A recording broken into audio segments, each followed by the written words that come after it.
Welcome to the Real World Productivity Podcast. We've got a great episode for you today, talking with Rob Gelb. He's the co-founder of Kindaba, as well as BriefingRoom and a bunch of other stuff. And, today we really got into it, and there's so much more we could have gone down, but I really want you to check out this episode if you are looking at building a team, if you have a remote team or you're going to start a remote team. So this should cover a lot of people listening to this podcast. Check it out. Rob has a lot of experience, a lot of insights into how you can make your remote team kind of tick, work better, as well as the tools he uses, and a great recommendation for dealing with communication inside a business. So with that said, let's get into it. All right. Hello, everyone, and welcome to the Real World Productivity Podcast. I'm Adam Moody, and today I'm talking with Rob Gelb about his background, as well as his background with starting several businesses like Kindaba, BriefingRoom, and more, along with the use of automation and team building in today's world and how it can help you, whether you're on your own, leading a small team, big team, whatever it is. So with that, we're just going to dive right into it. Welcome, Rob. Thanks for being here. Thanks very much for having me. Definitely. Like I said, we're just going to kind of jump right in. I know this is pretty standard, but if you don't mind sharing with us so everyone kind of gets on the same page, as much or as little as you're comfortable about your background, kind of your experience, so people kind of know who you are, where you're coming from. Sure. Okay, cool. So I'm one of the founders of Kindaba. It's a private sharing space for families. So it's for people who maybe Facebook isn't private enough and WhatsApp is way too noisy, so they use us. So it's free to use. There's no ads. There's no data selling, and it was born out of a personal pain that we faced as founders. That then we proceeded to get obsessed with validating whether or not other people had that pain as well. So it took us about a year and a half of just talking to other people to realize that it was worth pursuing. So before that, I started a nonprofit project right out of university that involved living and working on a converted school bus, driving around the U.S. For a year, making interviews about people who are doing positive things in their communities, but who weren't getting a lot of recognition. And along the way, always have had like kind of side projects going on and liking to kind of throw myself into the deep end when it comes to trying to solve a problem that I don't really know how we're going to go about solving. I much prefer that than I much prefer jumping into something and messing up a number of times along the way than like to go off and go and read around a subject and get really, really well kind of stuck into it, which has its drawbacks and benefits. But yeah, that's pretty much my background. Most recently, we had some time on our hands, so we took a week. 3 of us took a week, and we decided we'd take a product from zero to revenue in the span of a week. So, and then we decided to live stream the whole thing as well. So this past March, which about a month ago, we turned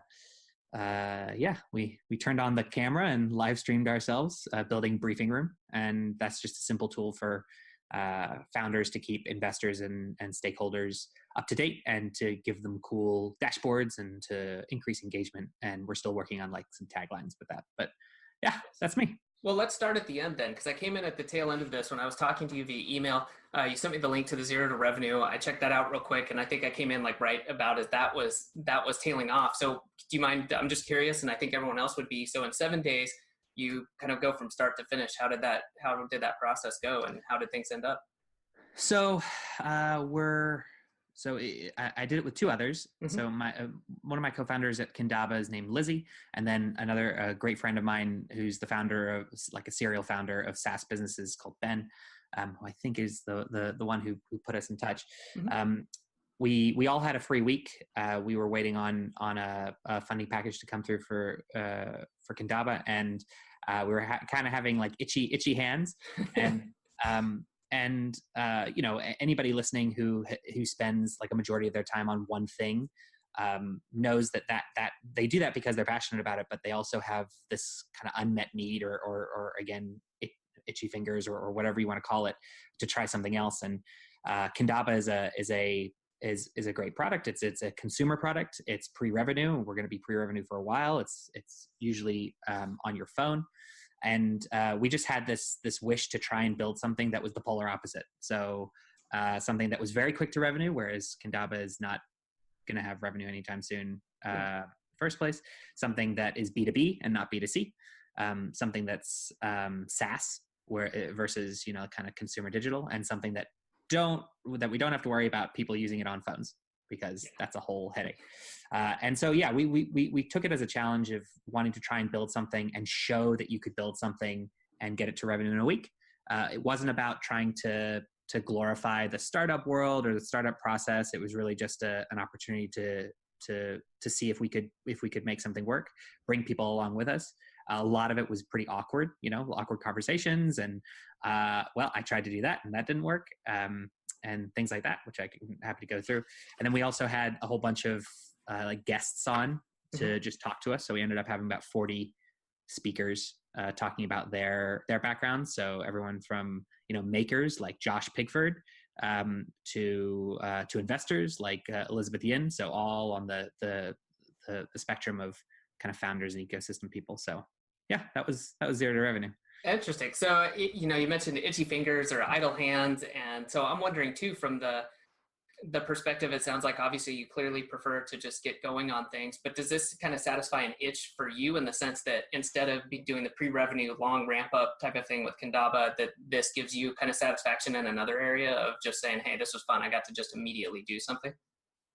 Definitely. And I think that, Kindaba is the biggest thing I've ever done. And it's a learning process in a whole nother way that, and mistakes that you make in a pre-revenue investment required startup are far more expensive than mistakes that you make, and they take longer to realize, I guess, than mistakes that you make in a kind of bootstrap side project type thing. But definitely, it was about scratching that itch, but also kind of just trying to convince ourselves that we could do something. Same thing with the bus at the kind of very beginning. We had very, very arbitrary KPIs that sounded good. Yeah. And then we were like, oh, let's see if we could make those. Let's see if we could get those done. So we were like, all right, let's do it in a week, because that's kind of sounds sexy. And zerotorevenue.com was available, so we bought that. And let's see if we could make it to revenue. Let's see if we could make it an actual product that people could use. And we were able to do that, which is pretty cool. So, but yeah, there wasn't a huge amount of forethought aside from that. Oh, that's awesome. And on the bus note, anything that gets you traveling around the US in a converted bus to me is a win. So I think that's its own measurement of success right there. Well, that was, again, and I guess anyone listening might identify with this. It's like, if you're at college, you're thinking like, what am I going to do afterwards? Had the option of maybe, becoming a consultant or doing something like that, but didn't really know what I wanted to do and didn't like the idea of working like in an office. So I thought, well, can I design a project that gets me the skills that I need? That is at the end of the day cheaper than like business school, because I wasn't emotionally or, mature enough for business school, and the idea of staring at spreadsheets all day really kind of pained me. And then, when I was young, I had like two big wishes. One is to live in a school bus, and one was to live in a castle. So I feel like, well, I'm in Scotland now, so my chances of living in a castle are a little higher than they're drastically increased. But then this is an opportunity like, okay, well, why don't we do something in a school bus? So it's about like, right, can I create something that will give me experience that even if I mess up, that's okay, I still get the experience, but also then furthers a specific goal, a specific target to make it like worth it. So if you're just coming up with an idea for something to try and get experience, but there's no actual output to that, like what's the point of it? I find that's a lot harder to get behind in terms of drive. Whereas if you're doing something and every time you mess up, it's still making you slightly better at XYZ thing, and someone else is benefiting from it, then that's a net positive. Yeah, definitely. That's a very good point. So let's, going all over the place, but this is great. So going back and now talking about Kindaba, that is a larger team. How many people are roughly involved with that? So it's still a pretty early stage company, but there are 8 of us, okay. and based all over the world. Okay, so everyone is remote. There's no one local to you. So there are people local, okay. But we're remote positive, remote first, whatever you want to call. So sure. We do have some desk space, but we're kind of pretty focused on it shouldn't matter where you are, and so anybody local if they wanted to get up and start traveling the world, that the work environment should be able to accommodate that without an issue. So I think like 3 out of the 8 are local, and then but everyone else kind of either is based elsewhere or is traveling. Gotcha. And was that something you did from the beginning, or was that just kind of an emergent thing that said, hey, everybody wants to kind of be on their own? Did it from the beginning, actually. So originally it was very broad, like, hey, anyone, anywhere should be able to work with us, and we're completely asynchronous, and life is great. And we've changed our kind of thinking around that. But the thought was, especially being based in Scotland, like the cost of labor up here is a lot cheaper than, say, where you are. Mm-hmm. But there's not as many people available and willing to work. And if someone is passionate about what it is that you're building, it shouldn't really matter where they are, unless there's a geographic kind of requirement. So it started out just very like, we're going to take whoever we can find that passes our bar, and we don't want to put a geographic limit on that. But then it kind of turned into, well, we really should be trying to make this work wherever someone is as much as possible, because then our talent pool won't be reduced later on. So that was kind of how we thought about it. Again, not really overthinking it, but then getting on the whole remote first bandwagon. That meant that we did have to change the way we were thinking about work, even though we were just starting. Interesting. So how have you as a team kind of dealt with the asynchronous idea? Like, do you have people who are truly like 12 hours off, or have you guys kind of said like, hey, we need to have, a stand-up meeting once a week, or how do you deal with that? Yeah. So I'll preface this by saying, like, this worked for us. Mm-hmm. It doesn't work for all teams. And I think that it's important. The most important thing is to be cognizant that a system that someone else uses may not be right for you all. Mm-hmm. So what we have is we have a daily stand-up as part of our kind of normal operating procedure. And so that stand-up moves depending on when people are available. So the most recent change, it moved to about 12:30 UK time to accommodate different team members in traveling to South America and New Zealand. And we also, we had experimented, like we had different team members based in different areas, but because of their own internal schedules, we found that those time zones didn't really work. So, kind of going forward, we're thinking of the primary time zones that we'd be looking at is like plus or minus 4 hours. Okay. The people that are beyond that have worked with us for a while, and they also are okay. Like, they prefer working either late at night, and that's part of the reason why they want to work with us, or they're not needed at certain other times. So the big challenge that we have is, because most of our teams are obviously a development team, it's not like one person being responsible for one element. So it's not like we have the iOS guy and the Android lady, and by features, there are a lot of dependencies.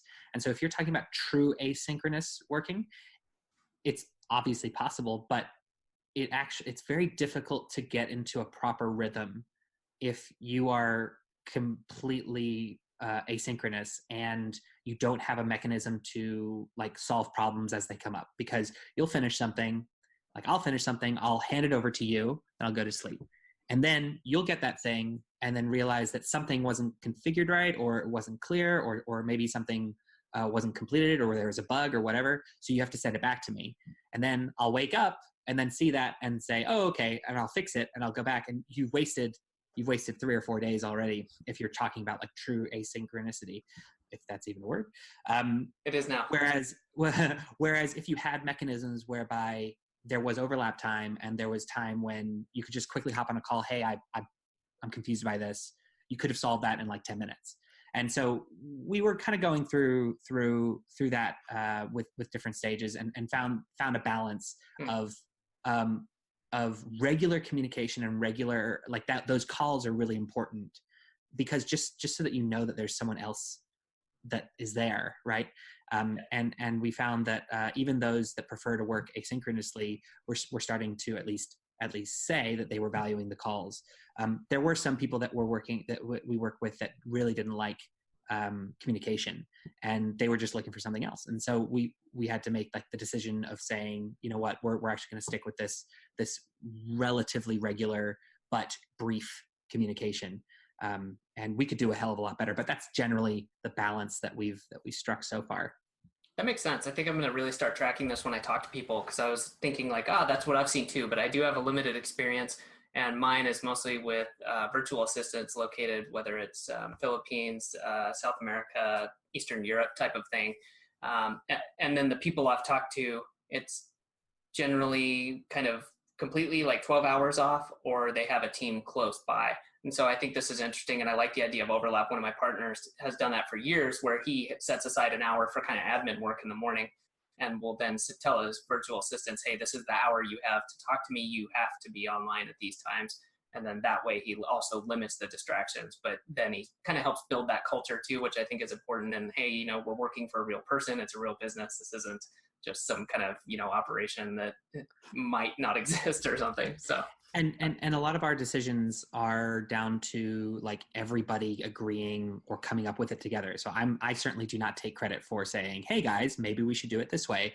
We had been working through like an issue. Usually it'll stem from this issue. A week after, when the sprint ends, we're like, right, so that really didn't work.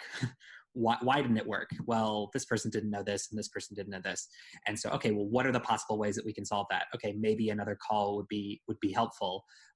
Versus my concern is that we're on too many calls, and I hate calls. So it's a lot of it is trial and error. And if you're open to doing that, and if your team's open to doing that, you can get fatigued with trial and error and trying out different things. Mm-hmm. And definitely, we probably got fatigued at certain points. But if there's buy-in, and if there's understanding that actually, you know what, I need this as a call.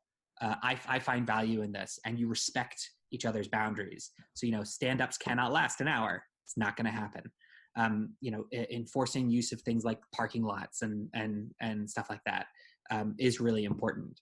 And we try and make it fun and a bit silly in terms of like including development and non-development team members. So everybody's on that stand-up, and developers will have to ask non-developers what it is that they're working on, what challenges they're going for, and vice versa. So we're small enough where we can do that, and I don't see why someone wouldn't be doing that. It's just that but we're always kind of thinking of ways to empower our team to just work better.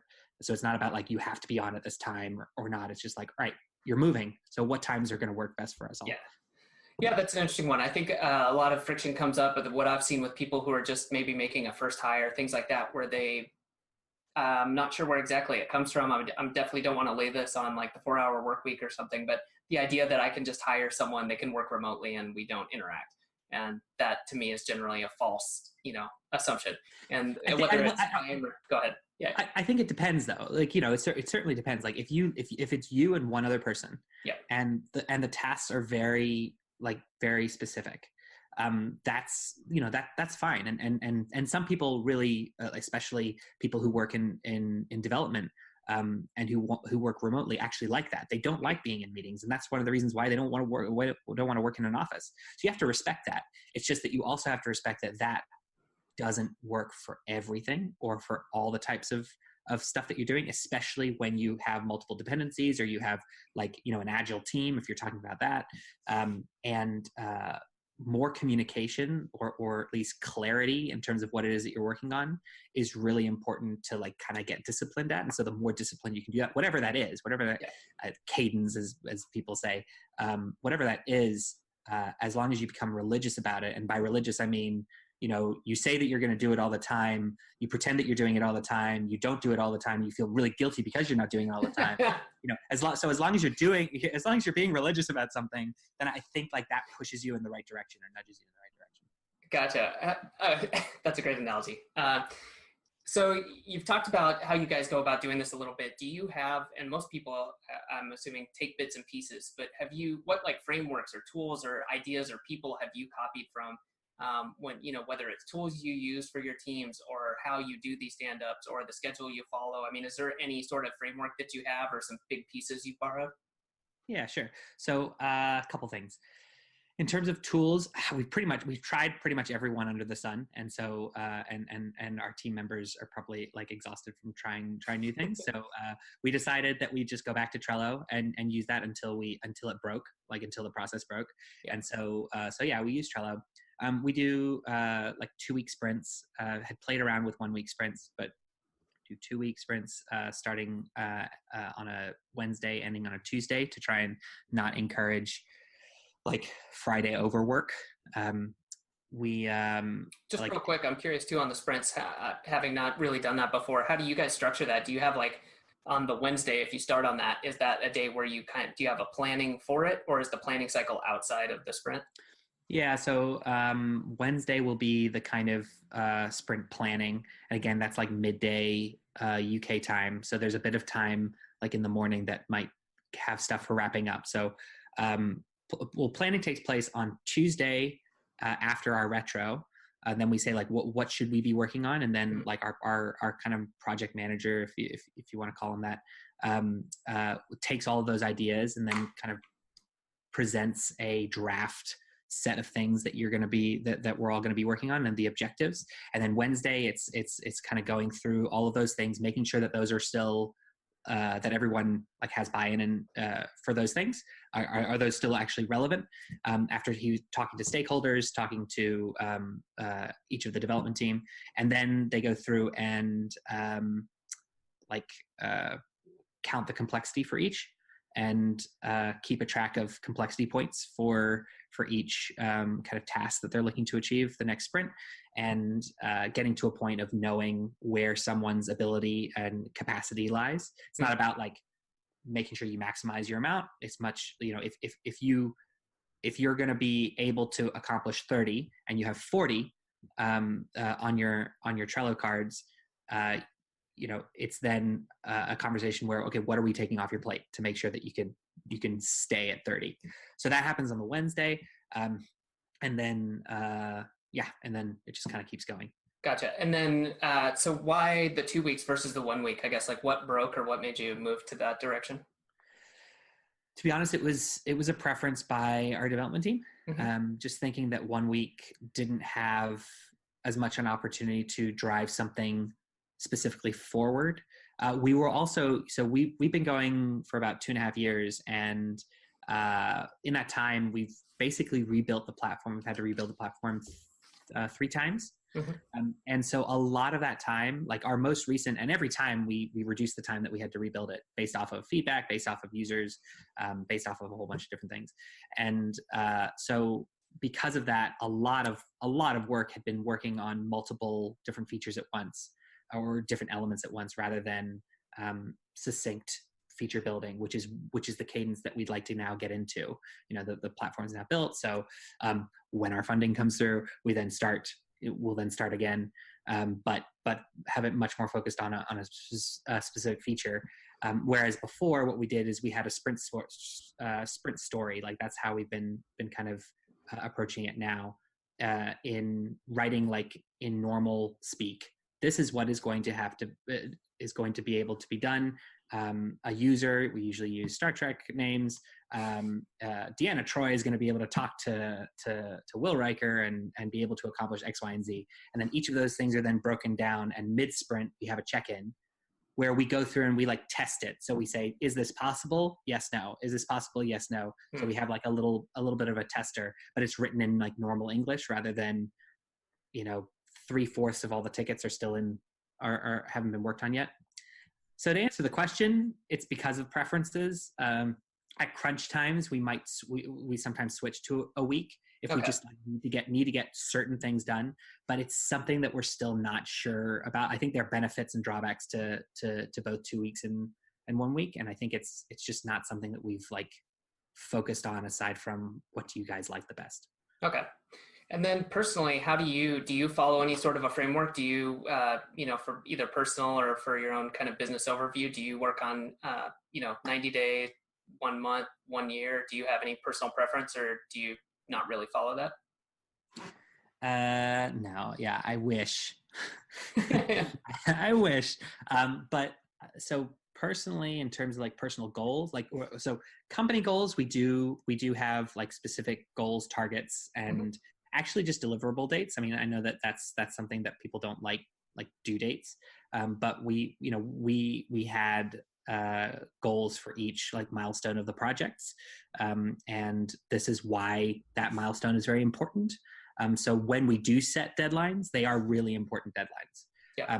I find that if you do set a deadline and it's kind of an arbitrary deadline, it never really is achieved. And it also just, it means that anytime you set a deadline later on, you have diminishing returns in terms of like overall your respect for that deadline. Okay. So when you are going to set one, it's like really important and really, Is that why you said like people don't, or they're not liking deadlines? Do you just mean like if you're just setting arbitrary deadlines to set a deadline? Yeah. So you're going to finish some feature and it's going to be ready at Tuesday at 3:00. Because bullshit. Yeah. It's not. No, of course not. Yeah, because. But if you work your way backwards and saying like, well, this is the sprint goal. The reason why the sprint goal needs to tick off all these things by this date is because otherwise it will knock us back and back and back, because our overall milestone for producing version 3 is at the end of February because of these reasons. But personally, in terms of like how I conduct my own kind of tasks, is if that's the question. I don't know if that's a question or not, but let's go with it. Yeah, because it's open-ended. Okay. I was curious about both, but I know some people blend them together. Some people like to keep them completely separate. So whichever works. So our corporate goals are, we have like our North Star, like our metrics that we like we have a couple of kind of key metrics, and we have our North Star metrics, so like stickiness, and we want to drive that upwards. And we will go through periods where we will set like 3-month goals. So for 3 months, we said we wanted to increase our weekly active user base by 10% week on week minimum, for a period of 3 months, sustain it for 3 months. And we ended up averaging about 17% week on week growth, which is great. But again, those were kind of arbitrary goals because we wanted to see, it was tied to a very specific test. So like they were arbitrary goals, but the test was, is there actually a type of user that we're going after? And the way that we're going to evidence that is by arbitrarily setting this target. It's not as like scientific or organized as like OKRs. I just don't think we're there yet in terms of as a company. And as a typical startup, pre-revenue startup, we have rarely had more than 2 months of runway over the past 2 years. So it's been like quite up and down in terms of like availability for even knowing what kind of resources available to reach those targets. But that doesn't mean that we don't have like targets or goals. It's just they're milestone based rather than like productivity based. Gotcha. And real quick, I'm not familiar with the term. What is OKR? So objective and key results. Okay. It's like it's a framework where I'm going to butcher it, but people can look it up.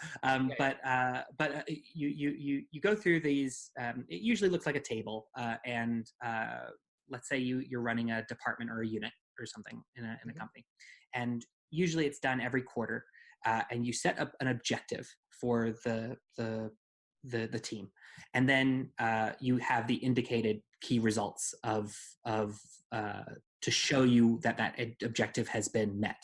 So the objective shouldn't be something like, make 10,000 extra in MRR, right? The objective should be something like our customers are really happy with this service. And a key result is our NPS score is consistently above X number, and we've gotten less than 20% of our reviews are negative reviews. I don't know, whatever it is. And you create a framework like that. And so that everything then that everybody's doing on your team should be going towards one of those key results, and anything else isn't worth doing. So that's something that like teams, especially, I think Google coined it or started it, or no, they popularized it from IBM or something like that. People listening will probably get really upset for me, not me. But yeah, it's a framework that people can use, especially if you're managing a team or multiple teams. It's just that it does require a good amount of planning to do it properly. And in order to have that kind of headspace, you also need like some things known, like, whether or not you're going to be the same size in 6 months, or whether or not you're going to have to increase your team, a huge amount. So does that delay when it is that you're going to be starting on OKRs? Another thing that we use, I don't know if it's relevant, but you were talking about like processes and tools and stuff earlier. So a couple of quick like little tools that we use to manage our kind of remote team. One is, I think it was Zapier, the guys at Zapier that wrote about it. But if one person's remote, everybody's remote. So if it's me, you, and then I have 3 people like in the same room as me, we are all on our laptops and we are all on the Zoom call. So nobody, you don't have like one person with then like a set of 4 people in a room. You're not the extra person. Everybody's remote. Sounds simple, but it makes a huge difference, especially when you're talking to like maybe one person that's overseas, but everybody else is in town. So like that's one thing that we do. Another thing we do is radical candor. If you've heard of that, that's an approach of it's a language that people can use to communicate their feelings and how they are taking feedback and how they're receiving feedback. So, there are these quadrants. I can send it to you if you want again. But radical candor is a really great framework for encouraging honest feedback, but also making people feel comfortable telling you, especially if you're in a position of power, if you want to call it that, being able to have language to tell you when they are feeling like you are not kind of providing the right kind of feedback to them. Gotcha. Basically being able to do criticism, somehow get the feedback that you need without them feeling like they're going to get squashed. Sure. So like if you were giving me feedback and you were saying something like, you're doing a fantastic job. You're really doing a fantastic job. Do you think that maybe though you could do this one little thing a little bit better? I would be able to then tell you, say, Adam, you're being manipulatively insincere with me right now. You are trying to, make me feel a certain way when you just want to say, this is wrong. Gotcha. I don't like this. So I'm going to guess then using the compliment sandwich is not a part of radical. No, it's just yeah. That's a polite way of calling it. I haven't heard it called a compliment sandwich before. But yeah, no, exactly. But it's around getting. It's fundamentally about respect. Me trying to do a compliment sandwich to you is actually me not respecting you, being able to take the feedback. So if I don't respect you enough for you to be an adult and take what it is that I'm saying, then why am I working with you? Or why are you working with me?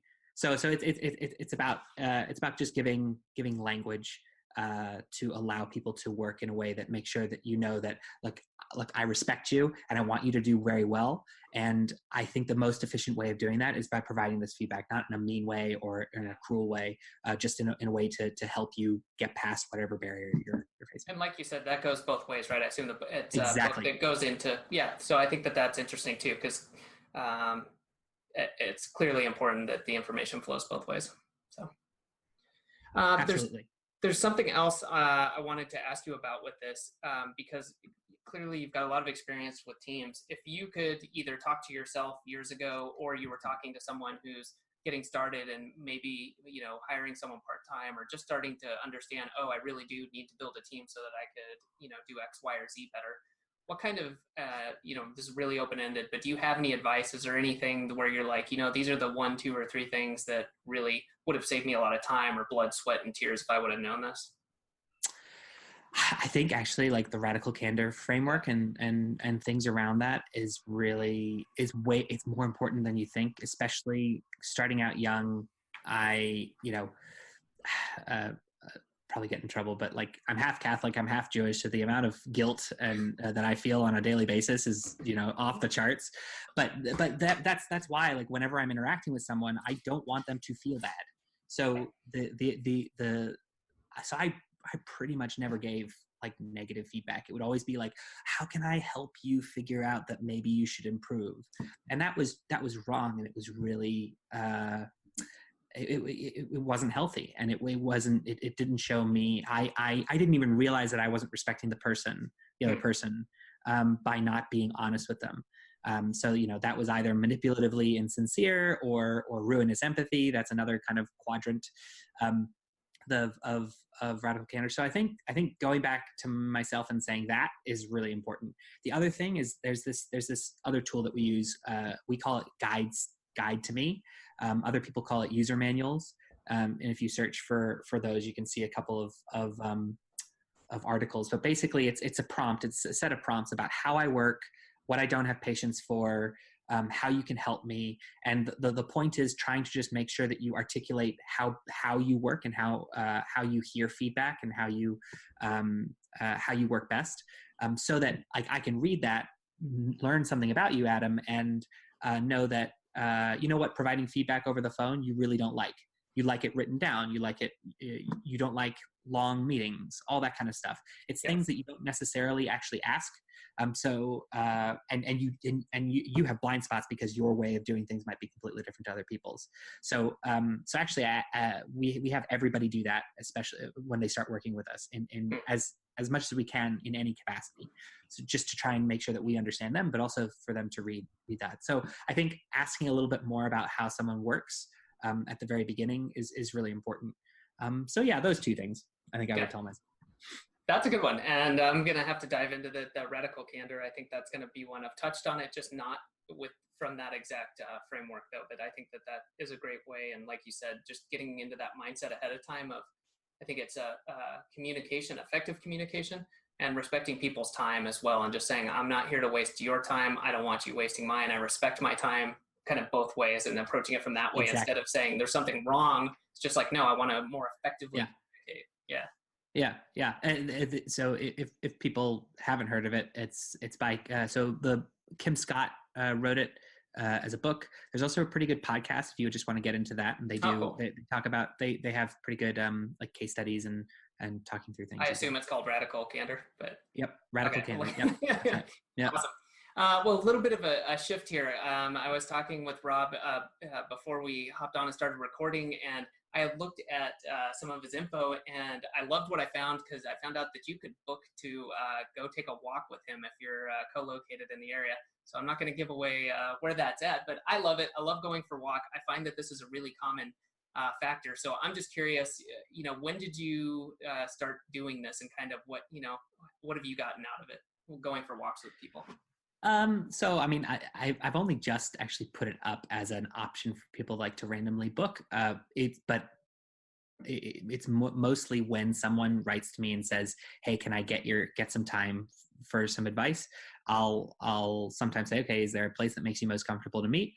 Otherwise we can go for a walk, in like, a public park or something like that. I find that especially when, in my guide to me, right, being very clear about what you want from me helps me kind of compartmentalize and make sure that I'm not wasting your time. So if somebody actually writes, I hate the phrase, can I pick your brain? Because that doesn't tell me anything. And it means that we're going to have a several-hour chat where we discuss nothing at all. So I really find that frustrating. But if someone were to say, hey, I'd love to brainstorm an idea with you, or I'd like to get your feedback on a particular thing, or I don't know what to do with my life, and I just want to talk. I find that walking around just brings the conversation out a bit more. It means that like someone doesn't have to make eye contact with you if they don't want to. Some people find that very awkward. I also, I definitely have, if I'm on the phone to you, chances are I'm walking around and pacing. I just find that a little bit, it helps me think. And so just giving someone that option means that you don't have like the kind of social pressures that are there when you're talking about a coffee shop or even coming into someone's office. So it's really just an option for people to have to make it a little bit more relaxed, and especially like longer walks. If we're walking for an hour and a half, or then you're going to get tired. And so you're probably going to want to then wrap up the conversation. So I'm fine with it, but that's great. A good way of having a natural stop. Yeah, no, that's good. And is this something you do on your own? You know, if you were like, hey, I need some time, I want to think, I just want to kind of consider stuff. Do you just go out on a walk on your own? Definitely, Okay. definitely. And I also like will look like someone who might be a bit off. I'll talk to myself all the time. Hey, whatever gets And done. exactly, yeah. Going on a walk and especially doing loops around like the same place. Just talking through a specific situation. Yeah, I find that a really great way to, especially before having to do some form of deep work. I find like personally, I have two modes. I have either like admin work or deep work. Admin work I hate, but I actually enjoy when I have something to distract me from it. So like I can sit down and get through a hell of a lot of admin work and put on an episode of something in the background, but I can't do that at all for deep work. And I find the best way to maximize the deep work of creating something is by either taking a break in the middle and going for a walk, or going for a walk beforehand and kind of focusing myself in terms of what it is that I want to achieve for that like session, if that makes sense. Definitely. Yeah, that's a good one. I haven't applied it that way myself, but yeah, I definitely love taking walks. It clears my mind. I love not having the distractions, even though I'm trying to get out of the habit of walking with my phone, but I still like it because I can jot down notes. I just try to not pick it up and randomly look at it, but it's been great. And I'm a runner. So years ago, I was like, oh, I'll go for a run and think. And it took me a while to figure this out. But all I do when I run is like think the same thing over and over and over again. And I was like, wow, I actually have to walk in order to have these like deeper conversations with myself. But it's been a fun path. So we got time for a couple more questions. I wanted to touch on this with you. You know, we talked about this with Kindaba, that you have co-founders. It's not always the normal route for people to take. It's something I've done as well. But what are your thoughts on working with co-founders? Is that something you recommend to people, or is there a certain way you recommend kind of doing it, or anything around that? Yeah, so I think, and again, I sound like the tired economist here, but the answer is it depends. It depends Yeah. on what on you. It depends on what it is that you want to build, and it also depends on where you get your sense of validation. So like that's definitely something that I certainly struggle with, of making sure I'm validated in whatever it is that I'm doing. I have this need for someone else to think that I'm doing a good job, and that's, you know, that certainly holds me back in terms of some of the things that I focus on, but it also is helpful when making sure that it's not just you thinking of some crazy idea. Someone else shares responsibility and the blame for coming up Yes. with a stupid idea as well, right? But so my approach has been, I do enjoy working with other people, and I find that I work better when I have other people to bounce ideas off of, and also to like coach and help them get better at whatever it is that they're doing. So like if we were having a meeting and you were really struggling about with something, I actually am like, that's great. Let's do this. Let me help you like unpick that. And through unpicking that with you, I'll probably have solved like 20 issues that I've been having as well. Just, you know, through that kind of process. So I think co-founders are the co-founders are a real strength. Yes, they are important in some cases when you're going for investment and people want to see, you know, evidence of different skill sets. But approaching them, it's like just having a co-founder, like that's not it. And I think a lot of people either get worried about relinquishing control, or they get worried about someone else not pulling their weight, or they're worried about the equity conversation, or all that kind of stuff. And that can be intense, but the solution is not surprising. It's to talk about it, and to talk about it really early. And I think that's one thing that we did very well from the beginning. We had the kind of weird conversations that you don't expect to have, so that wouldn't be an issue for us later on. So like, hey, what if someone rocked up tomorrow and offered us 10 million for this company? Neither of us have ever had 10 million before. 10 million from a startup perspective doesn't sound like that much, but money is money, and money does weird things to people. So let's game this out. Like, what would you say? Like, what, you know, how do you feel? What do you want out of this? What kind of life do you want to live? What happens if one of us gets hit by the bus? What happens to the shares? Do the shares go to our husband or wife or significant other or parents, or do they go back to the company? Might as well talk about this, because then we'll, you know, what if one of us has a baby? What happens? You know, like those kind of things. If you're tackling that at the very beginning of the relationship, it might sound like overkill, but it means that you're forming more trust. You're building more trust. You're being more honest about what it is that you want to get out of this. And it also means that when something like that happens, even if it's a small little thing, when something like that happens later on, you already have a basis from which to either disagree, like, hey, my thinking's changed, or say, hey, we don't have to worry about this because we know it already. So I feel 100% agree with this. I think, and another way that this is really important is just you have co-founders, right? So having that conversation opens the door to let you see and other people to see you. Are you going to be a good fit? Because if you can't even have this conversation, that is a huge red flag. Yeah. And like some founders will go on a walk with me to say, I'm really struggling with this person. I don't know whether or not I should keep them on as a co-founder or whatever. And it takes a lot of mental energy to be like, oh my gosh, this person does this and it's so irritating and this and so irritating. But when you do ask, like, okay, so what does that person say when you bring this up? Like, oh, well, I haven't brought it up with them, and you have to kind of jump into, like, it is a bit like relationship counseling, right? But like the healthiest relationships are the ones that are not the ones that are all rosy. It's the ones where communication is really great, but it's also the one where you bring that kind of respect of vulnerability to someone else.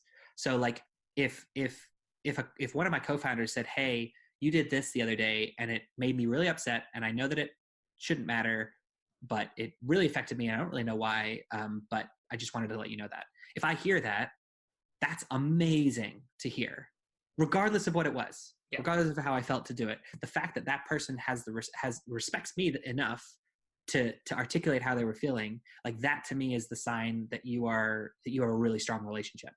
And it's something that you need to kind of foster and encourage. And so the sooner that you can do that, the better, when thinking about co-founders. Oh, that's a great point. I think that's a whole subject unto itself. So yeah, I have to try to get you back on the show sometime and just dive down that rabbit hole. Well, before we wrap it up, I do have one last question for you, Rob. And, what book do you find yourself, or it could be an article, whatever it is, recommending the most to people right now? So, I think probably, especially for those who are interested in in startups and potentially in co-founders in this kind of area, there's this book called The Founder's Dilemmas. Okay. I'm just pulling it up right now. So it's by this guy, Noam Wasserman, and it talks about like control-oriented people and wealth-oriented people. And it kind of breaks down a few, and it uses case studies, and I love case studies to showcase different types of founders. And it also just goes through some of these scenarios that you've kind of heard about, but you don't really know what it means. So like the equity conversation and all that kind of stuff. But it gives you just a few good psychoanalytical little tools for you to not only kind of assess yourself, but also think about like the managers that you've had in the past, or or giving you a starting point to have that conversation with a potential co-founder about how, what it is that they want. And so I definitely recommend that if you're interested in starting a company and think that it might require like some investment or a co-founder. It's a fun read. So that would be my suggestion. Awesome. Well, thank you very much. And for the background on that, I appreciate it. I know it helps people when they're, they hear these, and it's good to hear a little bit about why the book was chosen. So thanks for that. And thank you for hopping on today. This has been really cool. Like I said, I'm definitely going to try to get you back on sometime. We got a lot more we can cover, but again, thank you very much for spending the time here today. If people want to dive in a little bit more or get in contact with you, or, fly over and go for a walk with you, where should they go to get some more information? So I'm on Twitter at This Is Gelb, or you can shoot me an email. You can find it pretty much anywhere if you just search. So yeah, that's probably the easiest. Sounds good. All right. Well, this will wrap it up. Thanks again, and looking forward to talking to you next time. Alrighty. Thanks, Adam. Thanks for listening to this episode of the Real World Productivity Podcast. If you know someone that would enjoy this episode, please grab the link and send it via email, message, or whatever means works best. Now, if you're looking for more ways to increase your productivity, time management and team building skills, be sure to go to productivity.academy/resources to find out what tools, cheat sheets, and services can get you started and make the most impact right now. For those who want to make fast changes and want to save dozens of hours, I highly recommend joining the 14-day Productivity Foundation Challenge at productivity.academy/foundation challenge. This 14-day challenge takes minutes per day, but will help you develop or improve your daily review to get more done with less distractions and loss of focus. You'll also get over-the-shoulder directions for setting up an automation to save dozens of hours and the process for deciding what else you should automate and how to do it. And if you're serious about continuous improvement and you know that productivity, time management, and team building will impact every area of your personal and professional life, join us in the Growth Automation membership. Find out more at productivity.academy/join.